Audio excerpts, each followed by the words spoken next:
इस्लाम धर्म के नाम पर आवाज उठाते हैं, इस्लाम धर्म के नाम पे लोगों का कत्ल करते हैं। विश्व में और ऐसा कोई धर्म नहीं है जो अपने धर्म के नाम पर इतना आतंक मचाता हो। विश्व में अगर जो आतंकवाद फैला है 90% इस्लामिक लोगों के द्वारा फैलाया गया है। और अब ये इस्लामिक आतंकवाद कहने पे घबराएं? हम इस्लाम का सम्मान करते हैं, इस्लाम धर्म की रक्षा के लिए आवश्यकता पड़े हम अपनी भी जान दे देंगे, मगर उस हर अच्छे मुसलमान के उनके धर्म में तो कहा गया है कि ऐसी किसी जगह नमाज नहीं अदा करनी चाहिए जहां पर किसी मंदिर को तोड़कर मस्जिद बनाई गई हो। खुदा नमाज स्वीकार नहीं करता, फिर भी लोग आगे नहीं आते। रास्तों में नमाज नहीं अदा करनी चाहिए, खुदा स्वीकार नहीं करता। जहां पर लड़ाई झगड़ा विरोध हो वहां नमाज नहीं अदा करनी चाहिए, आवाज क्यों नहीं उठाई जाती? हम बस इतने में संतोष कर लें, एक राम मंदिर बन गया, अब हमें कहीं ताक झाक करने की जरूरत नहीं। हमारा धर्म किसी व्यक्ति विशेष की बपौती नहीं है, यह सनातन धर्म है। इसकी रक्षा के लिए हजारों हजारों ने लाखों लाख लोगों ने अपनी जान दी है। हम अपने हर धार्मिक स्थान को मुक्त कराएंगे। बोलो गुरुदेव भगवान की जय। आज नहीं तो कल कोई जिहादी कामयाब नहीं हो पाएंगे। हिंदुस्तान में कभी वो इस्लामिक स्टेट कायम नहीं कर पाएंगे। हम सभी मुसलमानों का सम्मान करते हैं, एक ने सैकड़ों मस्जिदें बनाओ, अच्छी बात है, धर्म से तो अच्छी शिक्षा मिलती है। और अपने मदरसे खोलो, अच्छी शिक्षा दो, मगर हर उस मदरसे का विरोध करेंगे। और मुसलमानों को भी विरोध करना चाहिए जहां तुम्हारे बच्चों को आतंकवाद की शिक्षा दी जाती है, आतंकवादी बनाया जाता है। उसके खिलाफ हिंदुओं को ही नहीं मुसलमानों को भी आवाज उठानी चाहिए। और जब हम किसी दूसरे धर्म पर उंगली उठाते हैं तो हमारे धर्म में भी अगर छलिया बैठे हैं, ठग रहे हैं तंत्र मंत्र के नाम पे, जादू टोना के नाम पे, झाड़ फूक के नाम पे, तो उनके विरुद्ध भी हमें आवाज उठानी पड़ेगी। अगर कोई धर्मगुरु सांप्रदायिकता भी फैलाता है, अपने शिष्यों को किसी की कत्ल करने की अनुमति देता है, तो इसके विरुद्ध भी हमें आवाज उठानी पड़ेगी। हमारी ताकत है, हमारी आध्यात्मिक शक्ति, हमारे संस्कार। मैं अपने धर्म गुरुओं से कहना चाहता हूं कि धर्म की रक्षा करना चाहते हो तो सरकार के विरुद्ध पहले आवाज उठाओ कि समाज को नशे मान से मुक्त किया जा सके। नशे के ही परिणाम है 90% अपराध, बेरोजगारी, भूखमरी, घर घर में आतंकवाद। जब एक महिला प्रताड़ित की जाती है अपने पति से जो नशा करके आता है, क्या वह आतंकवाद से कम है? हिंदू समाज के द्वारा हिंदू समाज के लोगों को ही नशा कराया जाए? सत्ता तो हिंदू धर्म के लोगों की है, फिर भी दुकानें चल रही हैं। अभी उत्तर प्रदेश में इसी नवरात्र में कानपुर और फतेहपुर के बीच वहां पर एक ट्रैक्टर ट्राली पलट गई और 27 लोग दब करके मर गए।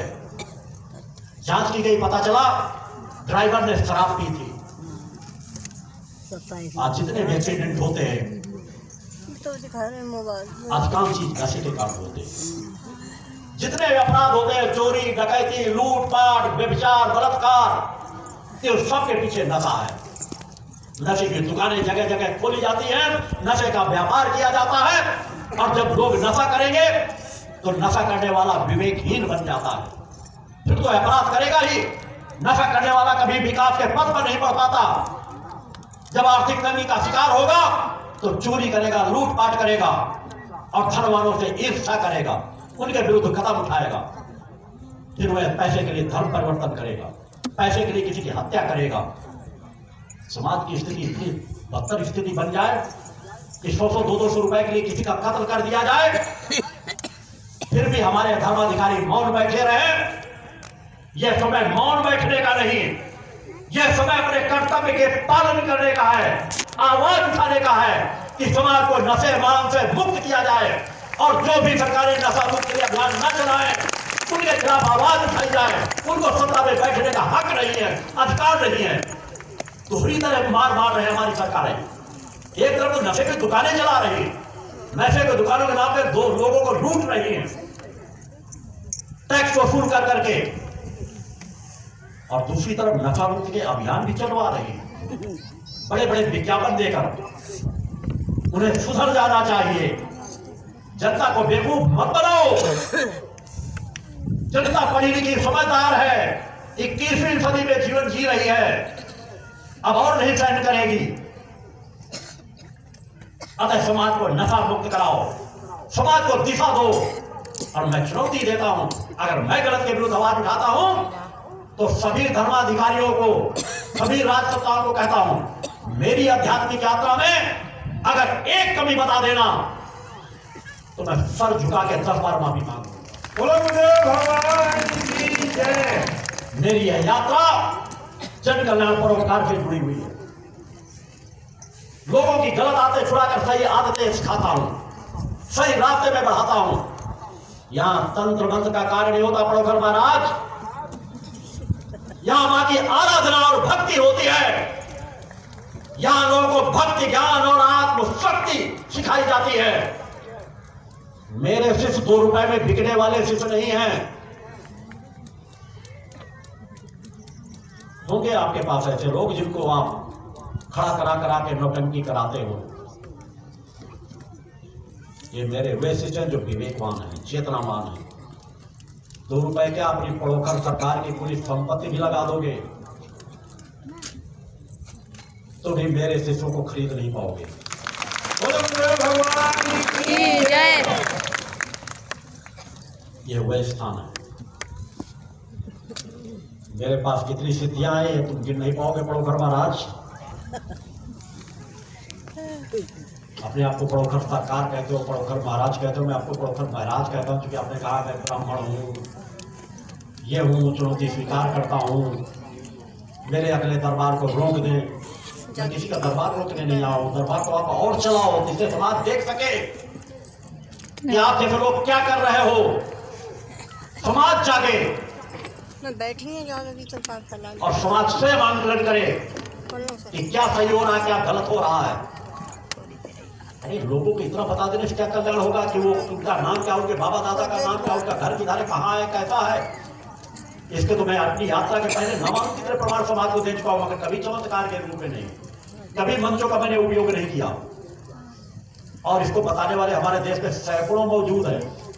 एक से प्रेस रीडर है मौजूद है जो न्यूज चैनलों में सामने आते हैं कि आपको किसी के बारे में कुछ बता देंगे, आप कब कल क्या करोगे ये बता देंगे।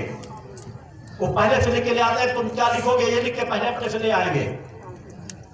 तुम कौन सा चित्र बनाओगे यह चित्र वो अपने पहले शरीर में बुदा कर आ जाते हैं, तो वो जो लिखे होंगे वही अगला व्यक्ति बनाएगा। चैनलों के सामने वो ताजमहल को गायब कर देंगे, ऐसे ऐसे लोग भी जादूगर हैं, नजरों को बांधने वाले। सामानों को टेढ़ा करके दिखा देंगे, कैमरे भी वैसा ही कैद करेंगे। ऐसे चमत्कार दिखाने वाले हमारे देश में बहुत जादूगर मौजूद है, मगर उन्होंने कभी धर्म का चोला नहीं किया। आज अगर इस तरह की चीजें कहीं पर भी की जाएगी, मैं तो 2-4 शहरों का भी नाम बताए पड़ोखर महाराज, वो एक बहुत लंबी लिस्ट है। अभी तो मेरा महासंघ संघनाथ शुरू हुआ है। 25 वर्षों में अपने जिस एक प्रथम चरण के साधना पक्ष को पूर्ण करना चाहता उसको पूर्ण कर चुका हूं।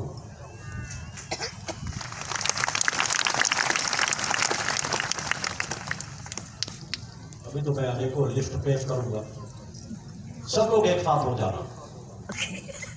चुनौती मेरी है, आपकी नहीं पड़ोखर महाराज। कान खोल करके सुन लेना, ये योगी राज सप्तपुत्र की चुनौती है। चुनौती मैंने दी है, शब्द बोला तभी गुरु जी किसी आ रहा है करके तुम्हें दिखाना होगा।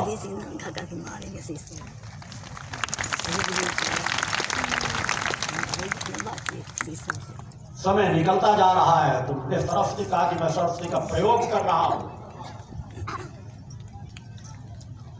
मेरी वाणी को रोक सको तो रोको, अब भी वक्त है।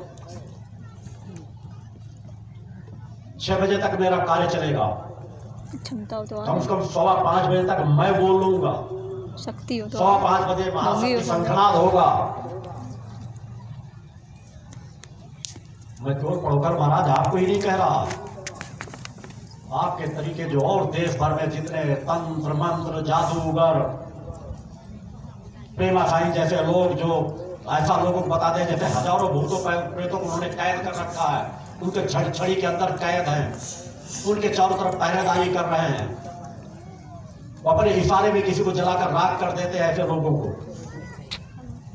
बागेश्वर महाराज आपके पास भी आप दूसरों को दिखाते हो कि बहुत बड़ी सेना है, आपके इशारे में प्रेत पैताल काम कर रहे हैं, और डंडे मारो और ऐसा करो। अरे उनको डंडे नहीं तलवारें लेकर मेरे पास भेज दो। हाँ। ये आवाज मैंने उठाई है और मुझे जब करना होगा आवश्यकता पड़ेगी तो मैं वह बता दूंगा। अभी तो मैंने चुनौती दी है, आवाज इसलिए उठाता हूं समाज देखे, देखता रहे और फिर विचार करे कि मैं सही था या वो सही थे, मुझे आवाज उठानी चाहिए थी कि नहीं आवाज उठानी चाहिए थी। हम शंकराचार्यों का सम्मान करते हैं, शंकराचार्य के मठों का सम्मान करते हैं, उनके धार्मिक स्थानों का सम्मान करते हैं, उनकी परंपरा का सम्मान करते हैं। मगर अगर कोई शंकराचार्य हमारी मातृशक्ति के पक्ष में विरुद्ध में उन्हें बफैलो शब्द संबोधित करे तो मैं ऐसे व्यक्ति का कट्टर विरोधी हूं। क्योंकि मेरे सामने हुआ मैंने अनेकों मंचों से बताया है। मैं बहुत छोटा था तब से लेकर अब तक की यात्रा में तो मैंने अनेकों बार उन बातों को व्यक्त किया है। मैं किसी राज सत्ता के सहयोग से नहीं चल रहा। बागेश्वर महाराज और पढ़ोकर महाराज सब लोग सुन लेना, योगाचार्य सुन लेना, रामदेव, कुमार स्वामी, रामपाल, निर्मल बाबा और तुम्हारे गैंग के जितने लोग हों, सहयोगी जितने हों, इच्छाधारी, फलाधारी, न मालूम कितने धारी, उन सभी को कहता हूं पूरा प्रयास कर लेना।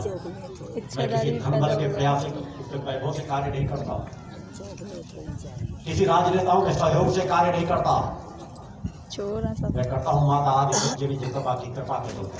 बोलो गुरुदेव भगवान की जय। पढ़ोकर महाराज, मेरा तो जीवन स्पष्ट है, पत्रिकाओं के माध्यम से, मंचों के माध्यम से बहुत कुछ बताया जा चुका, फिर भी आपकी सिद्धियां काम करना तो बंद कर दी काफी कुछ। या जब मेरे ये नहीं बता पाए,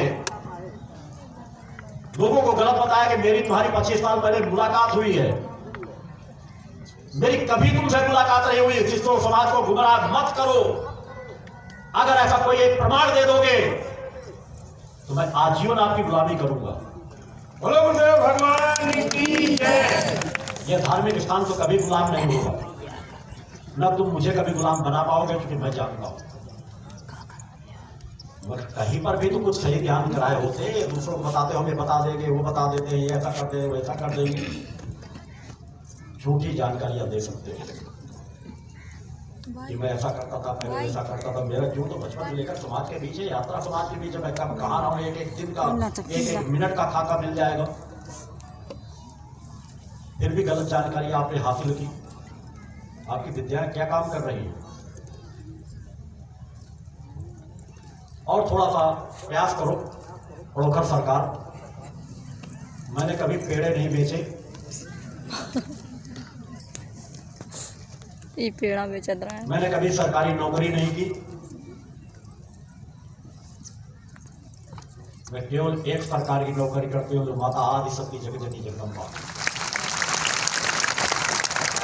मैं बचपन से उन्हीं का नौकर हूँ। बचपन से ही मैंने अपने भाइयों के बीच कह रखा था, मुझे जीवन में कोई नौकरी नहीं करना। अपनी आवश्यकताओं के लिए मैंने बिजनेस व्यापार के रास्ते को जरूर अपने साथ जोड़ा, कृषिकार्य को अपने साथ जरूर जोड़ा, मगर मैंने किसी की नौकरी नहीं की। मुझे कोई आवश्यकता भी नहीं पड़ी, क्योंकि मैं धन का भूखा कभी रहा ही नहीं। धन और धर्म में मैंने हमेशा धर्म को प्राथमिकता दी। बचपन से अपनी एक साधनात्मक यात्रा तय कर रहा हूं। और कई चीजें प्रोखर महाराज ने पता नहीं कहाँ से क्या चीजें ले करके शिष्य इस तरह के हैं, 2-2 रुपए में बिकने वाले शिष्य हैं। पहले छोटा सा बड़ा पंडाल लगने लगा है। प्रोखर महाराज इस युग में तो मेरे सामने मेरा पंडाल भी नहीं लगा हुआ है। लाखों लाख लोग भक्त बैठे हुए हैं, 50,000 लोगों ने सुखा दिया जाए है। इतनी धूप में बैठे तो सुखा जाए, इतनी हर बात क्षमता में नहीं। पंडाल लगा रखा था। इस बार मैंने महाशक्ति शंखनाद कराया है अपने शिष्यों से, खुले आसमान में कराया है।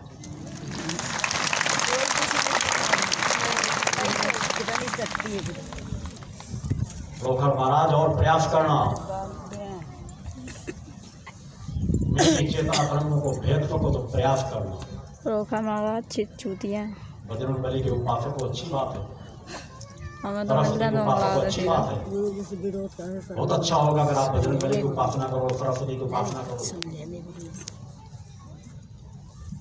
आप क्या सही कर रहे हो, क्या गलत कर रहे हो, ये बात सामने शिष्यों के बाद भी आ गई, समाज के बीच आएगी, और मुझे मालूम है कि तुम्हें और चीखोगे, चिल्लाओगे, चीखो चिल्लाओ। इसी के लिए मैंने चुनौती दी है, जितना चीख सको, जितना चिल्ला सको, अपने पूरे कुनबे को इकट्ठा कर लो। सियारों के चीखने चिल्लाने हुआने से शेर अपना मार्ग नहीं बदलता। जय। हाँ, मैंने योगीराज सप्तपुत्र ने धर्म रक्षा के लिए विश्वाध्यात्म को साधना की चुनौती दी है कि एक आयोजन अवश्य होना चाहिए। मैंने इसकी मांग की है। हर अच्छे संत का सम्मान करता हूं, हर अच्छे संत का सम्मान करता हूं, मगर समाज में जो गलत हो रहा है उसका विरोध करता हूं, विरोध करता रहूंगा। बोलो गुरुदेव भगवान की जय। तुम्हारे पास धर्म की शक्तियां हैं, अनेकों संस्थाओं के पास राजसत्ताओं की शक्तियां हैं। मैं किसी राजसत्ता के बल पर एक कदम भी नहीं उठाता। इस मां के एक रजगढ़ का सामना कर सको, विरोध कर सको, तो सभी शक्तियों को संगठित करो।